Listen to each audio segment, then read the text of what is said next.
di klinik itu dimulai dari identifikasi pasien dulu ya Bapak Ibu. Jadi kalau misalnya penderita hipertensi itu bisa menyampaikan secara lengkap kalau punya hipertensi, terus minum obatnya apa mawon gitu, sama obat-obatannya. Kalau misalnya lupa bisa bawa buku obatnya. Itu bisa disampaikan, sama ada pengukuran tekanan darah sebelum tindakan. Nah itu dari kedua poin ini nanti bisa menentukan tindakan hari itu bisa dilakukan atau harus ditunda. Nah untuk perawatan giginya di bawah 140/90 ini pakai acuan yang sebelumnya ya Bu, itu semua perawatan dapat dilakukan, jadi masih aman antara pemeriksaan, aplikasi floor itu sudah ada yang aplikasi floor itu ya itu tindakan pencegahan ya Bapak Ibu. Jadi diaplikasikan suatu bahan gigi dioleskan di rongga mulut. Jadi bagian gigi-giginya ini dioleskan bahan gigi nanti untuk mencegah gigi berlubang. Itu aplikasi fluoride, tapi kalau di sini belum pernah. Kemudian penempatan gigi ini tambalan, perawatan saluran akar, gigi, scaling, perawatan orto itu yang behel, kemudian pembuatan gigi tiruan, bleaching dan pinggir ini semuanya bisa dilakukan. Kemudian 140 sampai 169 atau 90 sampai 99 ini perawatannya juga dapat dilakukan tetapi dengan pemantauan, khususnya untuk cabut gigi dan scaling karena itu kan ada perdarahannya. Takutnya nanti kalau misalnya pasiennya tambah cemas, takut kan tensinya semakin naik lagi. Jadi biasanya yang ini sangat dipantau pada tensi yang 140 ini deh. Kemudian untuk yang selanjutnya 160 sampai 109 per gesturnya 100 sampai 109 ini ditunda perawatan elektifnya. Jadi yang perawatan banyak tadi itu misalnya cuma direncanakan, jadi pencabutan gigi direncanakan, tambahan gigi direncanakan tanpa ada rasa sakit itu biasanya ditunda. Cuman kalau yang ini hanya perawatan darurat aja seperti drainase abses itu misalnya penderita hipertensi punya bengkak yang besar harus segera dilakukan. Jadi nanti bengkaknya itu dikurangi dengan membuka sisi bengkaknya. Tesnya. Melalui rongga mulut nanti dibuka nanti. Gini kita sih ada keluar dulu. Tesnya yang 6. Mungkin sih mau. Mungkin nek pun kosong lah. Saluran akar ini sama. Nanti dibuka sedikit di giginya, kemudian nanahnya itu sudah bisa keluar dari gigi. Kemudian untuk yang tensinya lebih dari 180/110 ini sudah tidak ada perawatan. Jadi sebenarnya mulai 160 ini sudah dikonsulkan ke dokter umum atau ke spesialisnya aja Ibu. Jadi tetap ada pemantauan dari dokter umum sama spesialis.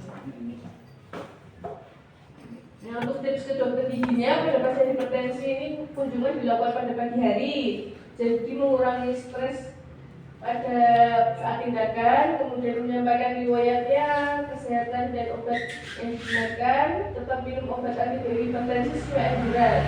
Kemudian datang dalam kondisi rileks dan cukup istirahat, hindari kafein dan merokok sebelum perawatan, sama jangan menunda kunjungan apabila merasakan sakit.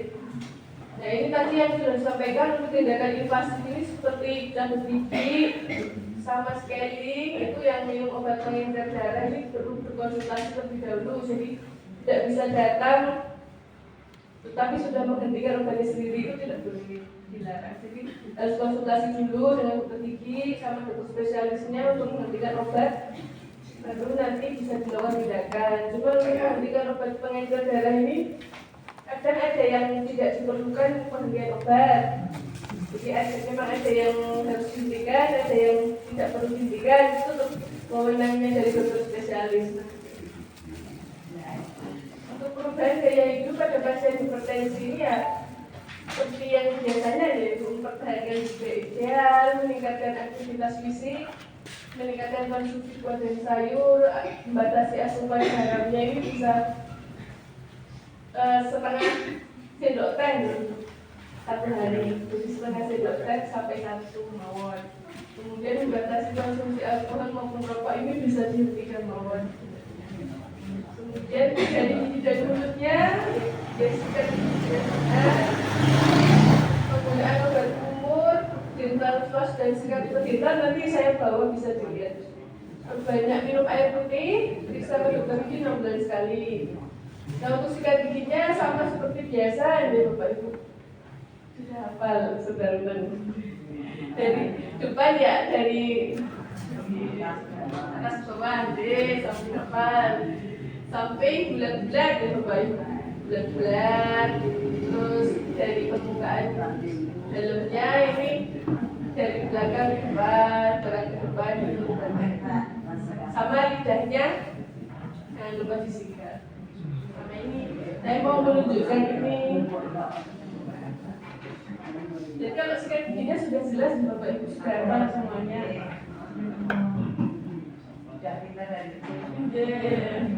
Terus ini yang sikat lidah Ibu.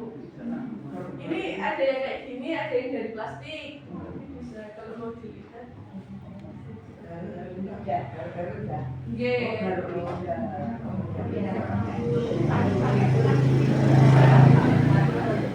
Biasanya anaknya khususnya ini, ya dari belakang.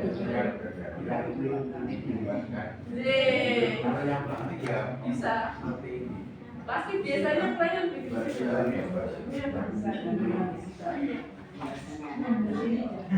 Terus ini yang ini deh, sikat gigi apa dental floss, benang gigi. Jadi benang gigi kan ada yang benang semuanya full, ada yang sudah praktis seperti ini tuh banyak di Shopee gitu. Nanti kalau sudah naikkan di biasaan itu ada kalau misalnya mau ribet apinya ini dimasukkan diangkat sama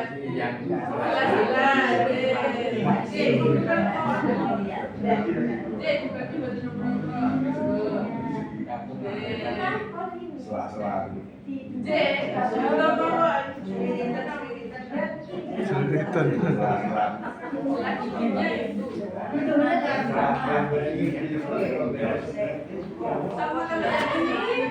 sikat gigi dental. Jadi selagi itu sekali pakai. Setelah gigi itu kan ada dua di sini. Misalnya ini selesainya kan ada apa? Pakai yang ini. Cuman kan ada yang misalkan badannya di antara dua gigi terus bosan menyatu itu pakai yang ini. Jadi selainnya lebih besar pakai yang ini. Ini cuma ada 5.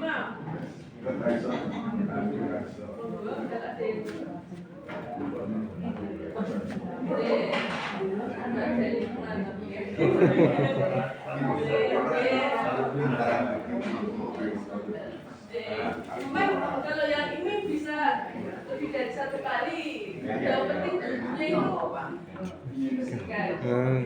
itu kalau yang ini kan kamu sendiri.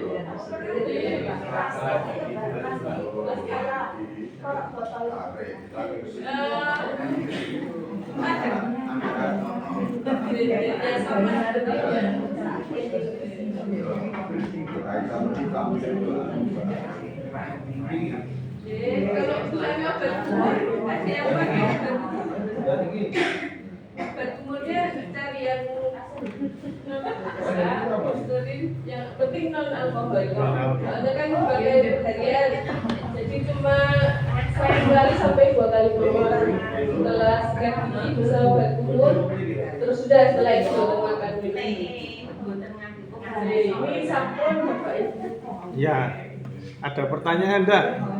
Ini pas di sana ya antrinya tinggal 3 orang. Tutup sekalian mengucapkan. Monggo. Yang pensiunnya 180 per 110 itu tidak ada perawatan, yaitu gimana itu? Itu langsung saya jawab ya Pak. Pertanyaannya kalau yang ini 180 sampai 110 itu tidak ada perawatan. Jadi kalau misalnya pasien datang, tensinya segitu, Yang tinggal 3 orang sekarang. berarti kan tidak bisa dilakukan tindakan. Itu biasanya diobat dulu. Jadi kalau dari gigi diobat, nanti sambil konsultasi dokter umum. Jadi kalau obat anti hipertensinya ini kan nanti dari dokter umum ya, jadi tetap di refer, jadi konsultasi dokter umum.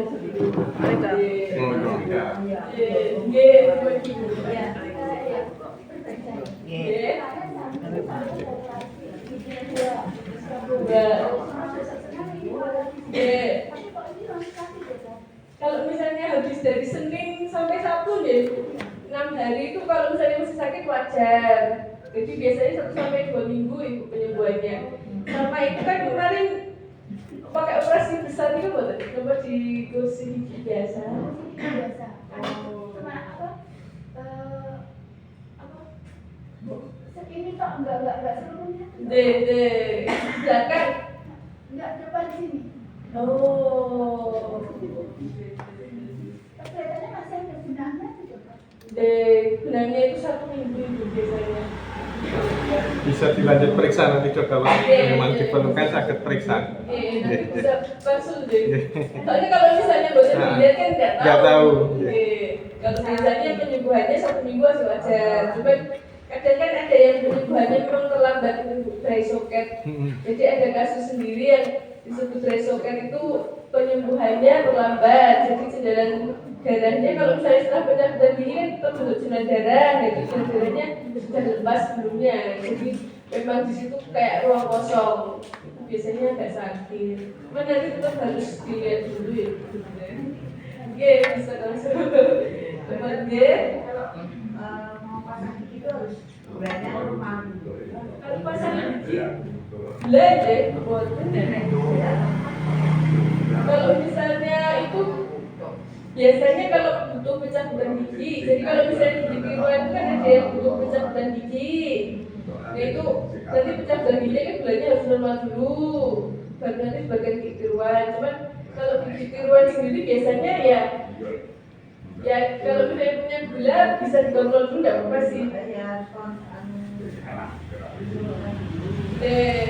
Itu efeknya nanti ini Bu, kalau misalnya punya cinta begini dulu. Sudah lepas.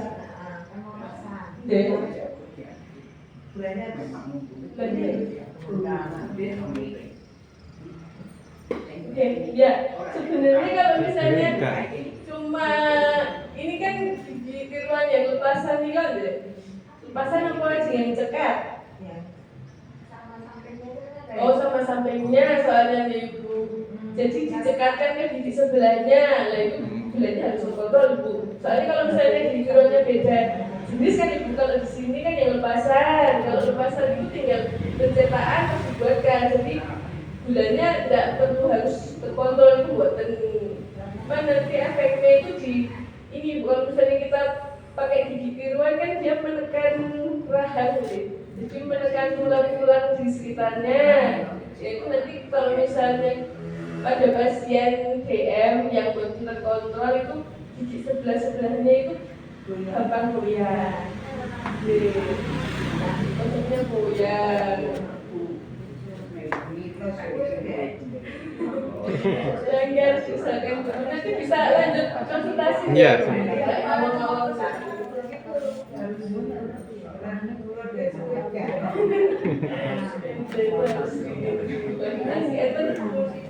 lagi Bapak Ibu. Insyaallah sama. Ampun, matur nuwun atas perhatiannya. Jadi Bapak Ibu ini cukup sekian dari saya. Apabila banyak salah kata saya mohon maaf. Wassalamualaikum warahmatullahi wabarakatuh. Waalaikumsalam warahmatullahi wabarakatuh. Matur nuwun Dokter Irman. Untuk informasi besok pagi senam ya Ibu Bapak. Matur nuwun. Sehat selalu. Aturkan assalamualaikum warahmatullahi wabarakatuh.